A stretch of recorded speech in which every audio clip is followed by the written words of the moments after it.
Hey y'all, it's been a long time. I'm gonna just say September was a very difficult month for Crossroads Community Church. We were extremely busy. We had a lot of things go on, and it just was impossible to keep my mind going in one direction.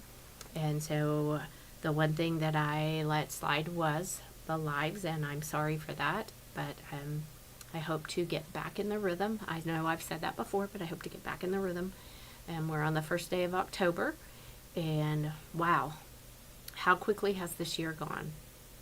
We were talking in women's meeting on Sunday night about how difficult life is. And I said 2024 has been by far my hardest year ever. More difficult than losing my mom, more difficult than losing my dad. And it's not just one little thing. It's just not. It's not something tragic that has happened. There's not anything like that. It's just been a lot. It's been a lot. So, for those of you who have been following me on Facebook or the ladies that meet, my grandson is at boot camp for the Marines. He's at Camp Pendleton right now doing the rifle and the range and the hiking and all of that stuff. In, I think it's 4 weeks, 3 weeks, he'll be doing the Crucible. And once they get through the Crucible, then they're Marines. And we get to go watch him graduate. I get to go out with my daughter and watch him graduate in November. I'm truly excited about that. A little bit nervous because it's the week of the election, so that makes me a little bit nervous. But as Mike talked about on Sunday, even in those things, even in my apprehension, because God did not give me a spirit of fear or timidity, but of love and power.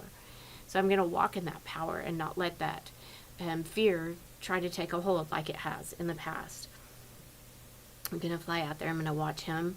And I'm excited about that, to get to see him after, I feel like it's been forever, but since August the 12th was the last time I physically saw him. So I'm looking forward to that. And again, everybody is going through something. And we talked about Sunday night about jealousy, because we talked about the Sunday before about surrendering. And then that's what I was going to go with. And as I was coming back from lunch and an open house I had attended, Sunday, the Lord just gave me this whole message, this whole thing that he wanted, and I was like, Lord, I don't want to talk about that. He said, I don't care what you want. You're going to talk about it. That's what I want you to talk about. And I understood why he wanted me to talk about it, because when we talk about surrender, we have to talk about the things we need to surrender. We think of surrender as a bad thing, and it's really, truly not. When we surrender to him and allow him to have every part of our life, we do better, we grow better, we are able to accomplish what he has for us instead of what we have for ourselves. So we talked about that, but then we also talked about how everybody, every single one of us, is fighting something. A lot of it we don't want to talk about, we don't want anybody to know about, we don't want anybody to think poorly of us, because we really, maybe we don't want to serve God. Maybe we don't want to come to church. Maybe we don't want to be here. But we're afraid that if we're not here, people are going to talk, and people are going to say something, or people are going to assume something. So we come anyways. But when we do that, we're not coming with a grateful heart. We're not coming with an open heart. Not saying that God can't knock on that heart and bust it wide open, because he can. I always like Michael's analogy that he doesn't put a breaching charge on there, but sometimes I feel like he does. He puts that breaching charge on and says, I'm coming in whether you want me to or not.